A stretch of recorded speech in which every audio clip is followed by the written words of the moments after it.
नमस्कार, ये आकाशवाणी पटना है। अब आप दिव्या से प्रादेशिक समाचार सुनिए। पहले मुख्य समाचार। केंद्रीय गृह मंत्री अमित शाह ने कहा, कानून व्यवस्था बनाए रखना सरकार की प्राथमिकता। श्री शाह ने देश में जेलों के आधुनिकीकरण पर दिया बल। गंगा, गंडक, कोसी और बागमती सहित अन्य नदियों के जलस्तर में बढ़ोतरी से प्रदेश में बाढ़ की स्थिति गंभीर। बाढ़ प्रभावित इलाकों से सुरक्षित स्थानों की ओर लोगों का पलायन जारी। केंद्रीय मंत्री नित्यानंद राय और अश्विनी कुमार चौबे ने नीतीश सरकार पर भ्रष्टाचारी को संरक्षण देने का आरोप लगाया। और जदयू की राष्ट्रीय कार्यकारिणी की बैठक संपन्न। पार्टी के वरिष्ठ नेता नीतीश कुमार ने देश के राजनीतिक हालात को देखते हुए विपक्षी दलों से एकजुट होने की अपील की। अब समाचार विस्तार से। केंद्रीय गृह मंत्री अमित शाह ने सभी राज्यों से जेलों में सुरक्षा और सुविधाएं बढ़ाने पर ध्यान देने का आग्रह किया है। श्री शाह ने प्रत्येक राज्य से बेहतर जेल प्रबंधन के लिए 2016 में प्रधानमंत्री नरेंद्र मोदी सरकार की आदर्श जेल संहिता को अपनाने का आग्रह किया। श्री शाह आज अहमदाबाद में 6ठी अखिल भारतीय जेल प्रतियोगिता के शुभारंभ के बाद जनसभा को संबोधित कर रहे थे। उन्होंने जेलों को आधुनिक बनाने और ऐसे कैदियों को समाज में वापस लाने पर बल दिया जो स्वाभाविक या आदतन अपराधी नहीं होते। जेल प्रशासन का जिम्मेदारी जो स्वभावगत क्रिमिनल नहीं है, जो बॉर्न क्रिमिनल नहीं है और जो आदतन क्रिमिनल नहीं है, वो सारे कैदियों को समाज में पुनः प्रस्थापित करने के लिए जेल एक माध्यम बनना चाहिए, कारागार एक माध्यम बनना चाहिए और जेल प्रशासन इस दिशा में जाना चाहिए। श्री शाह ने कहा कि समाज में जेलों को जिस तरीके से देखा जाता है वह नजरिया बदलने की आवश्यकता है। उन्होंने कहा कि बेहतर जेल प्रशासन के लिए प्रौद्योगिकी अपनाई जानी चाहिए। जेल को जिस दृष्टि से समाज में देखा जाता है उस दृष्टि को भी बदलने की जरूरत है। जेल के अंदर सजा याफ्ता कैदी जो होते हैं, हर कैदी स्वभाव से क्रिमिनल नहीं होता। कई बार कुछ घटना ही ऐसी हो जाती है कि अलग अलग प्रकार के गुनाह में उनका इन्वॉल्वमेंट आता है और सजा भी होती है। ये समाज को चुस्त दुरुस्त रखने के लिए बहुत जरूरी प्रक्रिया है, क्योंकि दंड ही नहीं होगा तो भय नहीं होगा, भय नहीं होगा तो डिसिप्लिन नहीं होगी और डिसिप्लिन नहीं होगा तो स्वस्थ समाज की हम कल्पना नहीं कर सकते। इसलिए दंड की प्रक्रिया तो बहुत जरूरी है। गंगा, गंडक, बूढ़ी गंडक, बागमती, कमला बलान और कोसी समेत अन्य नदियों के जलस्तर में लगातार बढ़ोतरी से प्रदेश में बाढ़ की स्थिति गंभीर बनी हुई है। बाढ़ प्रभावित इलाकों से लोग सुरक्षित स्थानों की ओर पलायन कर रहे हैं। केंद्रीय जल आयोग से प्राप्त जानकारी के अनुसार गंगा का जलस्तर पटना के गांधी घाट में लाल निशान से लगभग 50 सेंटीमीटर ऊपर दर्ज किया गया। हाथीदह में नदी खतरे के निशान से लगभग 1 मीटर ऊपर है। गंगा के जलस्तर में वृद्धि होने से पटना जिले के दियारा क्षेत्र में बाढ़ के कारण लोगों की परेशानियां काफी बढ़ गई हैं। बेगूसराय जिले में गंगा नदी के जलस्तर में वृद्धि से जिले के 8 प्रखंडों के 77 गांवों में बाढ़ का पानी फैला हुआ है। बाढ़ प्रभावित बछवाड़ा, तिगरारा, बरौनी, बेगूसराय, मटिहानी, बलिया, साहेबपुर कमाल और सामहो प्रखंडों में लोगों की सुविधा के लिए 87 नावों का संचालन किया जा रहा है। इधर भागलपुर में गंगा नदी के जलस्तर में वृद्धि से कई नए इलाकों में पानी प्रवेश कर गया है। इंजीनियरिंग कॉलेज के परिसर में पानी फैलने के बाद छात्रावास खाली करने के निर्देश दिए गए हैं। खगड़िया जिले के बलतारा में कोसी नदी का जलस्तर खतरे के निशान से 1 मीटर ऊपर है। जिला प्रशासन की ओर से बाढ़ प्रभावित क्षेत्रों में राहत अभियान चलाया जा रहा है। खगड़िया जिला में परबत्ता, गुगड़ी और खगड़िया अंचल के बाढ़ प्रभावित क्षेत्रों में जिलाधिकारी आलोक रंजन घोष ने नौका परिचालन शुरू करने और स्थिति का आकलन कर राहत कार्य प्रारंभ किए जाने का निर्देश दिया है। बाढ़ प्रभावित क्षेत्रों में अभी 32 नावों के परिचालन की अनुमति दी गई है। परबत्ता प्रखंड के प्रभावित क्षेत्रों का जायजा लेने के बाद जिलाधिकारी ने प्रभावित क्षेत्रों में राहत कार्यों के संचालन को लेकर समीक्षा बैठक में संबंधित पदाधिकारियों को आवश्यक निर्देश भी दिए हैं। फिलहाल जिले के 3 प्रखंडों के 26,000 से अधिक आबादी बाढ़ से प्रभावित है। आकाशवाणी समाचार के लिए खगड़िया से प्रभात सुमन। गोपालगंज जिले के डुमरिया घाट में गंडक नदी खतरे के निशान से ऊपर बह रही है। बागमती नदी मुजफ्फरपुर के बेनीबाद में खतरे के निशान के पास बनी हुई है। हमारे शिवहर संवाददाता ने बताया कि बागमती नदी के जलस्तर में वृद्धि से कई स्थानों पर कटाव हो रहा है।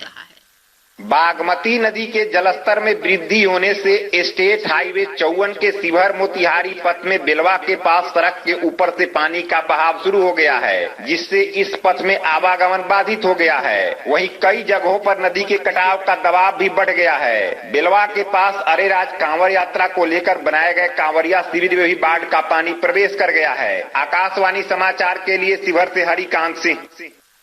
भाजपा के वरिष्ठ नेता और केंद्रीय गृह राज्य मंत्री नित्यानंद राय ने मुख्यमंत्री नीतीश कुमार पर भ्रष्टाचारियों को संरक्षण देने का आरोप लगाया है। श्री राय ने आज समस्तीपुर में पत्रकारों से बातचीत करते हुए कहा कि मुख्यमंत्री के सुशासन का नारा केवल नारा बनकर रह गया है। उन्होंने कहा, नीतीश कुमार ने राजद जैसे भ्रष्टाचारियों से गठबंधन कर राज्य के विकास को अवरुद्ध करने का काम किया है।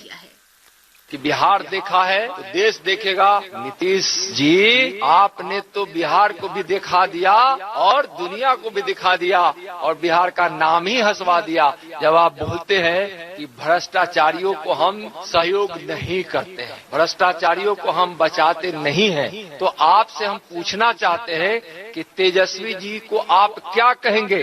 भ्रष्टाचारी और घोटाला में लिप्त होने वाला कहेंगे या क्या कहेंगे? राजा सतहरिश्चंद्र कहेंगे? इधर भाजपा के वरिष्ठ नेता और केंद्रीय उपभोक्ता मंत्री अश्विनी कुमार चौबे ने आरोप लगाया कि मुख्यमंत्री नीतीश कुमार ने तुष्टीकरण की नीति के कारण आज भ्रष्टाचारियों और वंशवादियों के साथ गठबंधन किया है। पूरी तरह से इनको कहीं न कहीं जो तुष्टीकरण की नीति है उसके कारण ये छोड़ के भ्रष्टाचारियों के गोद में, वंशवादियों के गोद में जाके बैठे हैं। ये पीएफआई और बारूद का ढेर पर ये बिहार है, उसकी चिंता नहीं है। ये अब 5 दिन के लिए विपक्ष को मिलने जाएंगे। यहाँ महंगाई की बात ये करने वाले लोग, इनको सोचना चाहिए कि कितना ज्यादा भ्रष्टाचार पड़ रहा है। आज बिहार के अंदर भूखे मरने के लिए विवश हो रहे हैं, बाढ़ है, सुखाड़ है, उसकी चिंता इनको नहीं है। इधर भाजपा नेता और बिहार विधान परिषद में नेता प्रतिपक्ष सम्राट चौधरी ने आरोप लगाया है कि मुख्यमंत्री नीतीश कुमार की सिद्धांत विहीन राजनीति के कारण आज बिहार की छवि देश स्तर पर धूमिल हुई है। श्री चौधरी ने समस्तीपुर में पत्रकारों से बातचीत करते हुए कहा कि नीतीश कुमार पिछले 32 सालों से स्वार्थ की राजनीति कर रहे हैं। जदयू के वरिष्ठ नेता और मुख्यमंत्री नीतीश कुमार ने देश के वर्तमान राजनीतिक हालात को देखते हुए आगामी लोकसभा चुनाव के लिए विपक्षी दलों से एकजुट होने की अपील की है। श्री कुमार आज पटना में पार्टी की राष्ट्रीय कार्यकारिणी की समापन बैठक के बाद पत्रकारों से बातचीत कर रहे थे। श्री कुमार ने कहा कि वो दिल्ली दौरे के दौरान भी विपक्षी नेताओं से मुलाकात करेंगे। बैठक के बाद संवाददाताओं से बातचीत करते हुए पार्टी के प्रधान महासचिव केसी त्यागी ने भाजपा पर आरोप लगाते हुए कहा कि एक षड्यंत्र के तहत विधानसभा चुनाव में जदयू की सीट कम की गई। श्री त्यागी ने कहा कि मुख्यमंत्री नीतीश कुमार का उद्देश्य सभी विपक्षी पार्टियों को एकजुट करने का है। बैठक में जदयू के राष्ट्रीय अध्यक्ष राजीव रंजन सिंह उर्फ ललन सिंह, पार्टी संसदीय बोर्ड के राष्ट्रीय अध्यक्ष उपेंद्र कुशवाहा और प्रदेश अध्यक्ष उमेश सिंह कुशवाहा सहित पार्टी के अन्य वरिष्ठ नेता उपस्थित थे। मणिपुर से जनता दल यूनाइटेड के 5 विधायकों ने आज नई दिल्ली में भारतीय जनता पार्टी के अध्यक्ष जेपी नड्डा से मुलाकात की। ये विधायक हाल ही में भाजपा में शामिल हुए हैं।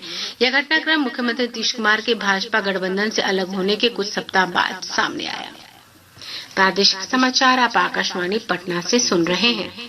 भारत का सबसे बड़ा लोक सेवा प्रसारक आकाशवाणी देश की स्वतंत्रता के बाद पिछले 75 वर्षों से लोगों तक सूचना और समाचार पहुंचा रहा है। आकाशवाणी समाचार आजाद भारत की बात आकाशवाणी में श्रृंखला के साथ स्वतंत्रता के 75 वर्ष पूरे होने का उत्सव मना रहा है। यह कार्यक्रम आकाशवाणी के माध्यम से जीवन के विभिन्न क्षेत्रों में स्वतंत्रता के बाद भारत की यात्रा के बारे में जानकारी देता है।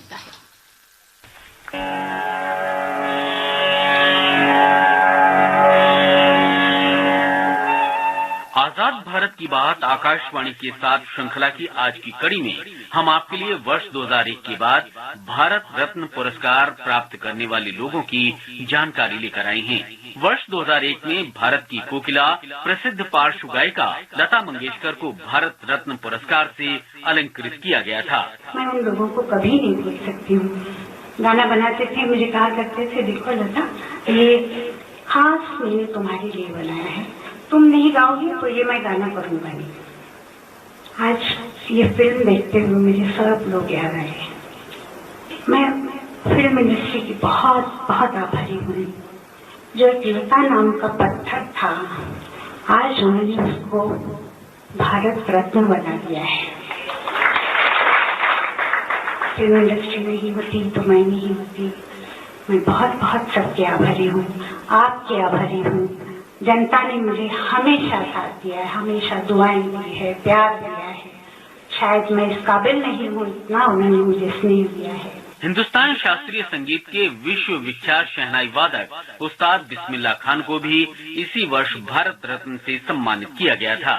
वर्ष 2009 में प्रसिद्ध हिंदुस्तानी शास्त्रीय गायक पंडित भीमसेन जोशी को भारत रत्न से अलंकृत किया गया। वर्ष 2014 में प्रख्यात वैज्ञानिक डॉक्टर CNR राव को ये पुरस्कार दिया गया था।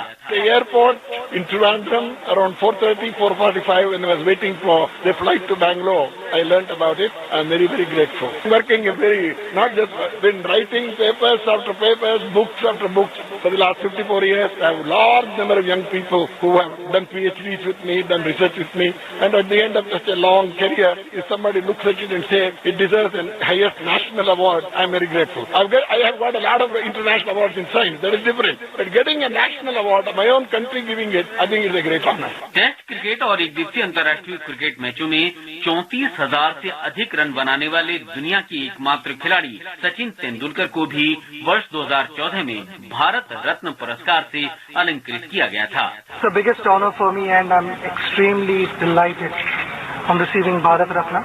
I'd like to reiterate what I said a couple of months ago, that this recognition, this award, I'd like to dedicate this to my mother. I'm extremely proud to be born in this beautiful nation, and I'd like to express my gratitude for all the love, affection and support that I've received for a number of years. I'll continue to bat for India. I know my cricket is stopped, but I'll continue to bat for India and try my best to give the people of India a reason to smile.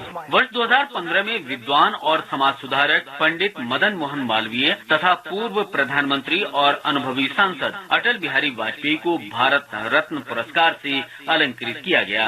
वर्ष 2019 में भारत के पूर्व राष्ट्रपति प्रणब मुखर्जी को भी ये सम्मान मिला था। शिक्षाविद और समाज सुधारक नानाजी देशमुख को भी इसी वर्ष भारत रत्न पुरस्कार से अलंकृत किया गया था। मानव की जो समग्रता है उसके संबंध में ये निश्चित एक आधारशिला बनाए कि मानव केवल शरीर नहीं, मानव शरीर, मन, बुद्धि और आत्मा चारों मिलकर के एक एकात्म व्यक्तित्व है और इन चारों का संतुलित विकास यह मानव का विकास है। लेकिन आधुनिक काल की परिस्थिति में उसे स्पष्टता देने का काम कोई नहीं कर रहा। वो दीनदयाल जी ने किया है और इसलिए आज भी उनका चिंतन उपयुक्त ही नहीं है, तो उस चिंतन को कार्यान्वित करना यह भावी समस्याओं के निराकरण का माध्यम बनेगा। असम के प्रसिद्ध संगीतकार और पार्श्व गायक, कवि और फिल्म निर्माता भूपेन हजारिका को भी वर्ष 2019 में भारत रत्न से सम्मानित किया गया था। रिवॉर्ड एंड अवार्ड दोनों मिला and NFDC perhaps got for the first time such money for a musical. Music was not inseparable from international film. दिल हुम करे घबराए, घन धम धम करे कर जाए, एक बूंद कभी पानी की मोरी अखियों से बरसाए। मुकेश कुमार, आकाशवाणी समाचार, दिल्ली। आजाद भारत की बात आकाशवाणी के साथ कार्यक्रम Twitter handle @AIR news alert, YouTube channel news on air official, news on AIR app, Facebook और इंस्टाग्राम पर सुना जा सकता है। राष्ट्रपति द्रौपदी मुर्मू कल नई दिल्ली में बिहार के 2 शिक्षकों सहित देश के 46 शिक्षकों को राष्ट्रीय शिक्षक पुरस्कारों से सम्मानित करेंगी। बिहार से पटना के खुसरूपुर स्थित महादेव उच्च माध्यमिक विद्यालय की शिक्षिका निशी कुमारी और सुपौल के त्रिवेणीगंज स्थित Lalit Narayan Lakshmi Narayan project girls high school के शिक्षक सौरभ सुमंत शामिल हैं। राष्ट्रीय शिक्षक पुरस्कार का उद्देश्य देश के शिक्षकों के अनूठे योगदान को रेखांकित करना और ऐसे शिक्षकों को सम्मानित करना है जिन्होंने अपनी प्रतिबद्धता और परिश्रम से न सिर्फ स्कूली शिक्षा की गुणवत्ता में सुधार किया बल्कि अपने छात्रों के जीवन को भी समृद्ध किया है। डाकघरों में स्पीड पोस्ट, रजिस्ट्री और मनी ऑर्डर जैसे सेवाओं के लिए अब लोग नकद के साथ QR कोड स्कैन करके भी राशि का भुगतान कर सकेंगे। नई सेवा कल से राज्य के सभी डाकघरों में शुरू हो जाएगी। पटना GPO के chief post master Ranjay Kumar Singh ने बताया कि QR कोड स्कैन करने के बाद स्क्रीन पर प्राप्त लिंक पर जाकर डाकघर के खाते में निर्धारित राशि को हस्तांतरित किया जा सकेगा। श्री सिंह ने बताया कि सेवा पटना GPO में पहले से चल रही है, लेकिन कल से पूरे प्रदेश के डाकघरों में यह सेवा उपलब्ध होगी। उन्होंने बताया कि इससे लोगों को नकदी लेकर डाकघर जाने का जोखिम नहीं रहेगा। और अब अंत में मुख्य समाचार एक बार फिर। केंद्रीय गृह मंत्री अमित शाह ने कहा, कानून व्यवस्था बनाए रखना सरकार की प्राथमिकता। श्री शाह ने देश में जेलों के आधुनिकीकरण पर दिया बल। गंगा, गंडक, कोसी और बागमती सहित अन्य नदियों के जलस्तर में बढ़ोतरी से प्रदेश में बाढ़ की स्थिति गंभीर। बाढ़ प्रभावित इलाकों से सुरक्षित स्थानों की ओर लोगों का पलायन जारी। केंद्रीय मंत्री नित्यानंद राय और अश्विनी कुमार चौबे ने नीतीश सरकार पर भ्रष्टाचारी को संरक्षण देने का आरोप लगाया। और जदयू की राष्ट्रीय कार्यकारिणी की बैठक संपन्न। पार्टी के वरिष्ठ नेता नीतीश कुमार ने देश के राजनीतिक हालात को देखते हुए विपक्षी दलों से एकजुट होने की अपील की। इसके साथ ही आकाशवाणी पटना से प्रसारित प्रादेशिक समाचार